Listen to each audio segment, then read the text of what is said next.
Alright folks, Lawrence here, bringing you a deck profile post Burst of Destiny for the Live Twins. I'm going to go ahead and throw this out there. I do not have Forbidden Droplets, alright? Those are expensive cards, okay? Those are expensive money cards, and do not have any of those. Alright, so, that is out of the way. Let's go ahead and get into this. By the way, camera's right here, deck is right here, so, you know, how's it going to go. Side deck, extra deck, main deck. Let's get into this. Cannot run the Twins without the Twins. We're just going to go ahead and put them all out.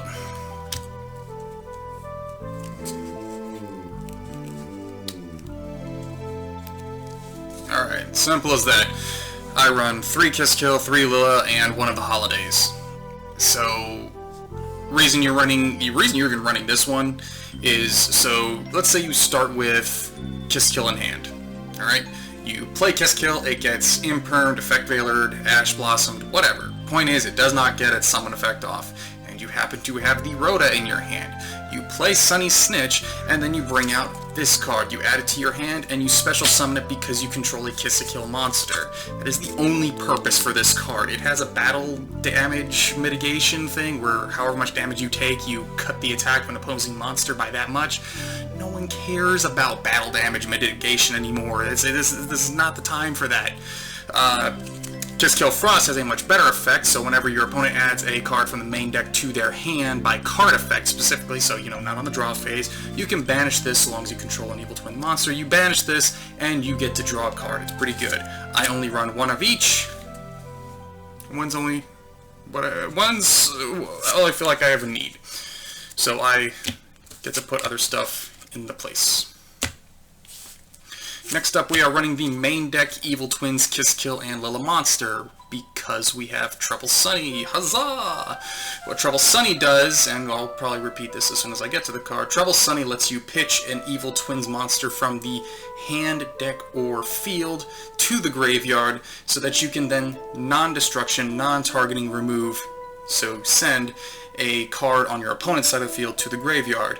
It's a Dingirsu send, so it gets around a whole mess of all their protections.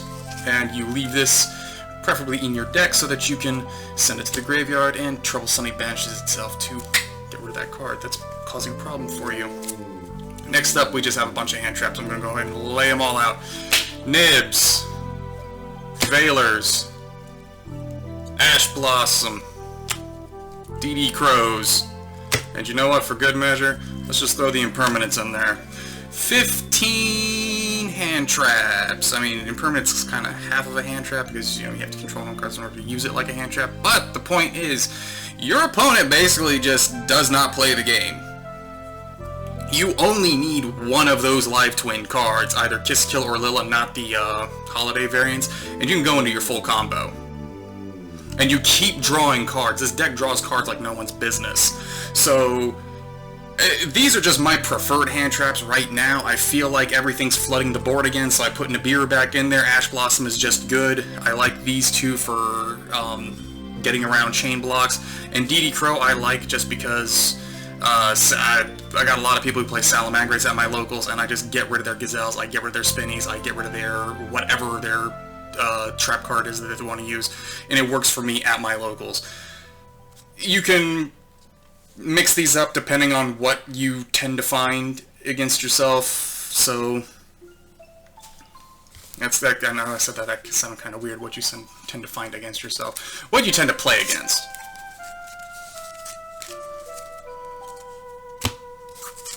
Alright. Impermanence, infinite impermanence also being your only traps in the deck. So let's get into some more spell cards. We run 3 copies of Live Twin Home. I gave this card a lot of grief prior to Burst of Destiny, and prior to, what was the previous set that Sunny Snitch came out, whatever it is.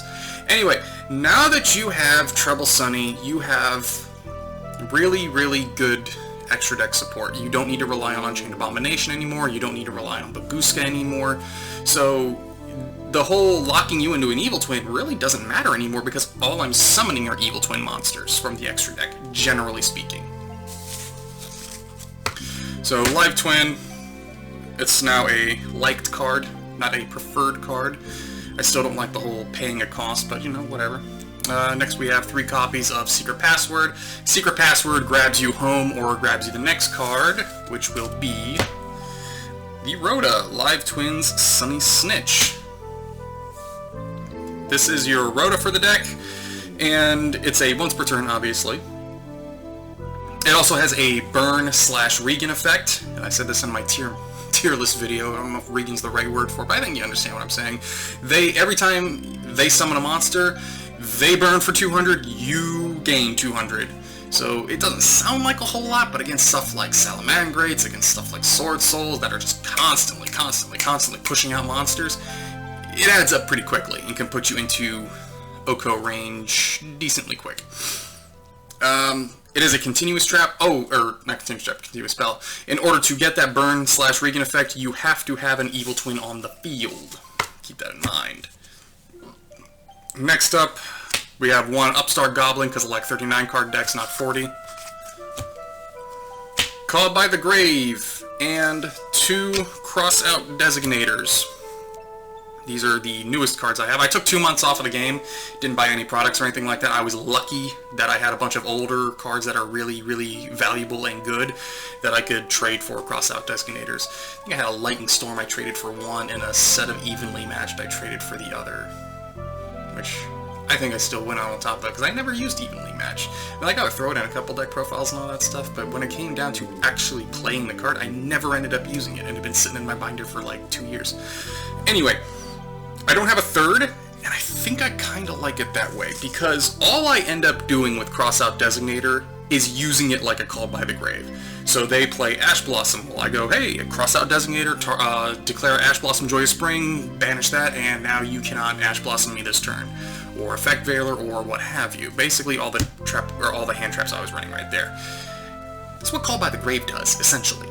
So I'm using it just like Called by the Grave.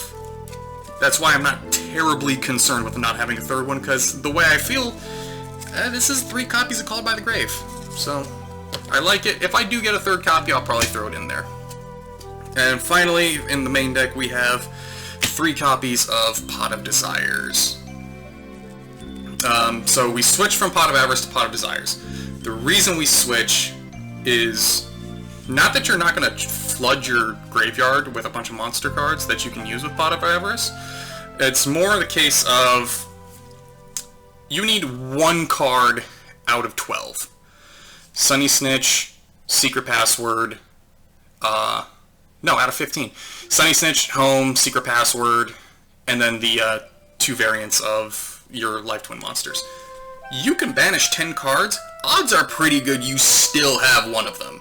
It has only happened to me once on Yu-Gi-Oh! Omega that I banished all 3 Kiss-a-Kills and all 3 Lillas. At which point I just surrendered the game anyway, because there's nothing I can do at that point. But no, Pot of Desires, because you only need 1 card and you have so many different ways to get to that 1 card, it's perfectly acceptable risk to banish 10 monsters. Same with your hand traps, you have 15 of them anyway. Jesus Christ. Alright, so that is the main deck out of the way. Next we'll get into the extra deck. And we're gonna go ahead and just break out all of them. All your twins.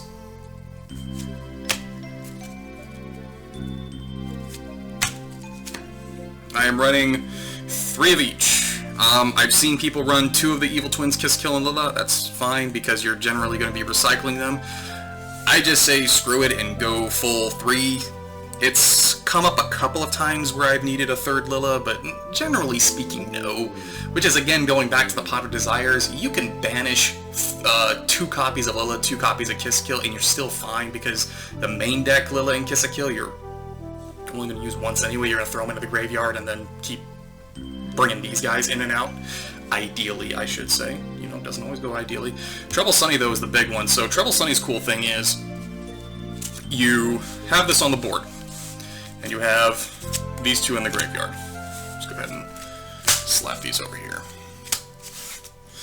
The way it works, Trouble Sunny activates its effect, goes to the graveyard, brings either 1 or both of these out. Well, if you bring both of them out, because they are both on the field summoned with the other, you get both of their effects. So you chain 1, chain 2, so you can't be ashed. You draw a card, then you pop a card. Alright? Or, depending on what you like to do, let's say you're not ready to destroy something yet. You treble Sunny out, and you bring Kiss Kill back. Alright? Well, when they bring out something that you're ready to destroy, then you go into Kiss Kill's effect to summon Lilla. Another thing you can do with them, let's say it's battle phase. You swing for 33, you do the effect, tribute, bring these two back out, go for your 50, or go for your extra 2200, main phase 2, you just turn them into another Treble Sunny, and then on the next turn you can go into that all over again. That's why these are a fantastic control deck. Next up we have Underworld Goddess of the Closed World. Because she is Underworld Goddess of the Closed World and can get around some stuff that you might otherwise have difficulty with, such as Dragoon. Though I'm not really sure if people play Dragoon a whole lot anymore. And like I said, I took a 2-month break from the game. I don't know what's... I'm sure the meta hasn't shifted entirely. I know Fluwandereeze is out, my daughter has that deck, and she has a lot of fun with that. But anyway, Underworld Goddess of the Closed World, the big thing it does is it removes, non-targeting, non-destruction, removes something from the field that your opponent might be troubling you with. Dragoon's my go-to example for that, but it could be anything else. So, gets rid of that. We got a couple Nightmare cards, pretty much because I had open slots in the extra deck, and I was like, well, I mean, I could technically make these. I know there is a combination with IP Masquerena. I'm aware of this, where you do Link Devotee, Link Disciple, and you can land on, and you can end your board on Kiss-a-Kill and IP Masquerena. Kiss-a-Kill would then summon Lilla to pop a card, and IP Masquerena would then get rid of the Kiss-a-Kill and itself to summon Nightmare Unicorn, and you would send a card, and you would spin a card and draw a card because you would have the Link Arrows. I don't have those cards. I have the IP Masquerenas. I only recently found out about the Devotee Disciple, so I did not do that, and it still worked out pretty well. I didn't end up using either of these two cards, mind you. It was really just there to fill up the extra deck, but that's fine. Your final cards are these kind of a halfway access code talker package. If you're not running Parallel Exceed or any other cyber monsters that can special summon themselves, like Backup Secretary and the like, you're not going to be able to go for the full Update Jammer combo into the OTK where you have 10,600 damage. What you can do, though, summon 2 of the non-holiday twins. They're cybers, they go into Splash Mage brings back one of them, then they go into Transcode Talker, Transcode brings back Splash Mage, then these two go into Access Code Talker, and Access Code Talker gains the 3,000 attack, so he's up to 5,300, and you get 2 pops instead of 3. It's really there to close out a game more than anything else. You're definitely not going to do a turn 1, you're probably not going to do a turn 3 either. This is one of those cards where, it's one of those, it's a closing out of the game. It's not something you're banking on, because the whole idea behind the deck is to control the board. And so by the time you bring out the Access Code Talker, they should have lower than 5,000 life points. Anyway, moving on, we are putting these aside. Get into my side deck, my Glory of the King's Hand token. I actually kind of like that token. Alright, this is going to be really easy. Here's 3 Dark Rulers No More, because it's Dark Rulers No More, and if I'm going second, I know I'm going second, probably going to have to get rid of some monster effects on the board. Next up we have Triple Cyclones, Feather Duster, Double Twisters. Back row removal, simple as that. If somebody's running Mystic Mine on me, if somebody's running Subterrors on me, I want to have plenty of cards to use against it. And then we have our front row removal, that if for whatever reason I'm just not confident that I can stop you with hand traps, I can just kaiju over whatever you're going to do. So that's the idea behind the side deck. If I sided in anything, it tended to be just the kaijus, and what I would get rid of is whatever hand traps I felt like I didn't need. So usually it was DD Crow and Nibiru is what I would get rid of, and then just put in Gamma Seals and Godarlas. I don't really ever use the back row removal. Anyway, that is all we have for this deck profile. Like I said, side deck, extra deck, main deck. Twins, they, post Burst of Destiny, they have definitely come back with a vengeance. Well, maybe that's not the right word, because I don't think they ever went anywhere. They're definitely at least a Tier 2 deck. And I say that I'm not really a fan of the whole Tier 1, Tier 2, Tier 0 deck system, but anyway, that's all I got for you today. Y'all go out there and treat each other like you have some sense.